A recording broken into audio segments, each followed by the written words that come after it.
Isang buwan mula ngayon magsisimula na ang regular season ng NBA at ang Warriors at si Kuminga hindi pa rin natatapos ang saga dahil merong 75 million na inaasahang huling offer ang Warriors kay Jonathan Kuminga, pero ayon dito kay Aaron Turner, agent mismo ni Kuminga, na gusto nga raw nitong si Jonathan Kuminga na maging focal point ng isang team. Ibig sabihin gusto niyang maging mahalaga ang papel niya sa offense sa pangkabuang plano ng Golden State Warriors at hindi lang basta role player mga bro, dahil sa report bukas nga si Kuminga na bumalik sa Golden State Warriors kung maayos ang offer, kung makikita rin niya ang commitment sa kanya ng team at kung may pagkakataon siyang mag-grow at kung ibibigay sa kanya ang role na gusto niya. Ang Warriors kasi merong veteran core na magmumula kay Stephen Curry, Draymond Green at Jimmy Butler. Lahat yan ay may mga established role, particular nga dito kay Curry na focal point sa scoring at leadership, kaya mahirap para dito ay Kuminga na maging leading voice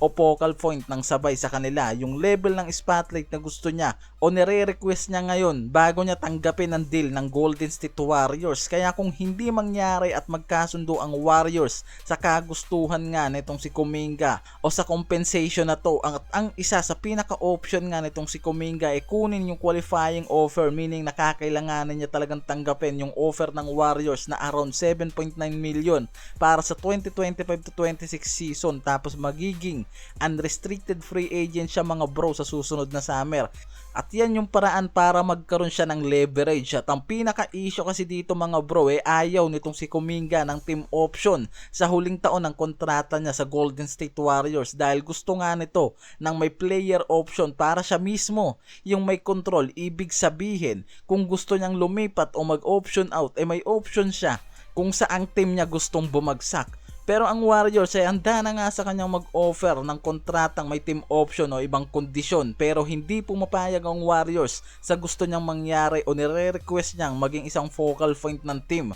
Kaya bago mag-umpisa ang regular season nang wala pa ring malinaw na deal, pwedeng mapilitan nga na maglaro itong si Kuminga gamit ang qualifying offer at hindi siya magamit ng Warriors sa isang sign and trade deal naman. Sa kabilang dulo, si Kevin Durant naman mismo mga bro ang nag-confirm na merong trade proposal nung huling season ng 2024 to 25 na possible magpadala dapat sa kanya pabalik sa Golden State Warriors. Dahil sa report ng Gameflan Sports, inamin ni Kevin Durant na may usapan na talagang nabuo para sa isang blockbuster trade na magpapadala sa kanya sa Warriors, pero sinabi niya na personal niya mismong hinadlangan ang usapan, hindi lang basta manahimik, dahil nga meron siyang intervention kasama ang manager at business partner na si Rich Kleiman. Ayon kasi sa mga report gaya ng ESPN at Sports Illustrated, yung trade na magiging multi-team deal dapat kasama dyan sa usapan ang magdadala kay Jimmy Butler papunta sa Phoenix Suns, habang si Durant naman papunta sa Golden State Warriors.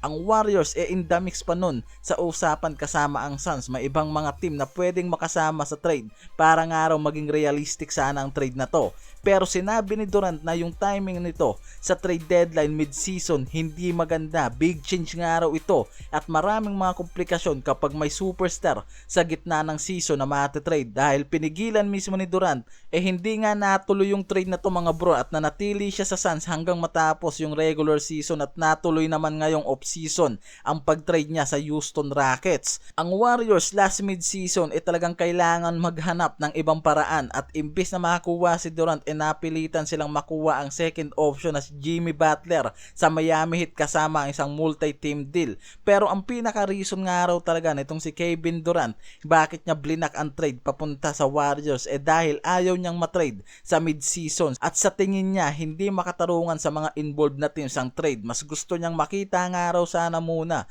kung hanggang saan aabutin ang Suns sa season na yon at malalaman ang sitwasyon bago gumawa ng malaking pagbabago sa roster. At yan yung pinakadahilan kung bakit nga hindi siya napunta sa Golden State Warriors at natuloy ang reunion nila nitong si Stephen Curry.